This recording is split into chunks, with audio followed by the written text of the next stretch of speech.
Hello everyone, welcome জনাইছো সকলোকে YouTube channel happy home আসামলৈ।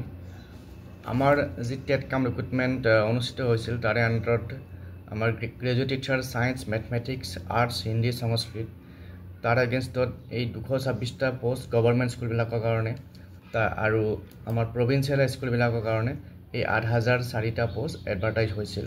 তো টোটেল আমাৰ 8004 আৰু 226 তো টোটেল 8230টা ভ্যাকেন্সি আমাৰ এডভাৰটাইজ হৈছিল। তো এই এডভাৰটাইজমেন্টৰ মতে আমাৰ টেট কাম ৰিক্ৰুটমেণ্ট টেষ্ট হোৱাৰ পিছত প্ৰথম কাট অফৰ ৰিজাল্ট ঘোষণা কৰা হৈছিল। তাৰ পিছত যোৱাকালি আমাৰ গ্ৰেজুৱেট টিচাৰৰ সেকেন্ড কাট অফৰ ৰিজাল্ট ঘোষণা হ'ল। তাৰ লগতে হিন্দীৰ যি ফাৰ্ষ্ট কাট অফ লিষ্ট সেয়াও ডিক্লেয়াৰ কৰা হ'ল।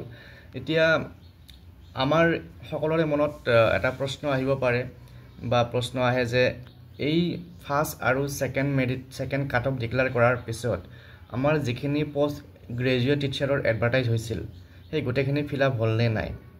তো এই সম্পৰ্কত আমাৰ শিক্ষামন্ত্ৰী ডাঙৰীয়া যোৱাকালি বা এই যিটো আমাৰ সেকেন্ড লিষ্ট ওলাল যোৱাকালি তাৰ ওপৰত শিক্ষামন্ত্ৰী ডাঙৰীয়া কিছু বক্তব্য ৰাখিছিল, সেইখিনি আপোনালোকৰ লগত শ্বেয়াৰ কৰিব ওলাইছোঁ।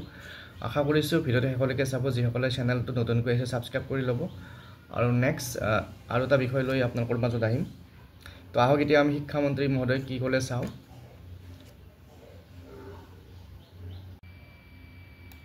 বোৰ্ডক আমি কৈছোঁ যে আমাৰ যিমান ভেকেঞ্চি আছে, যিমানখিনি পোষ্ট আমি বিজ্ঞাপনত প্ৰকাশ কৰিছিলোঁ সেইখিনি অনুযায়ী আমাক প্ৰাৰ্থীখিনি বাছনি কৰি দিব লাগে। গতিকে প্ৰথমবাৰ তেওঁলোকৰ ডকুমেণ্ট ভেৰিফিকেশ্যনত আমাৰ গোটেইখিনি ভেকেঞ্চি পূৰণ হোৱা নাছিল।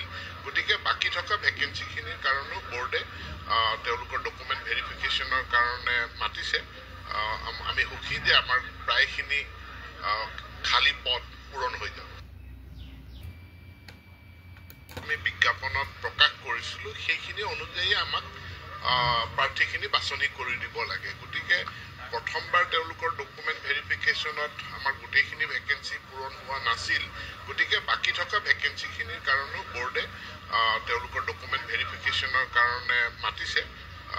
আমি সুখী যে আমাৰ প্ৰায়খিনি খালী পদ পূৰণ হৈ যাব।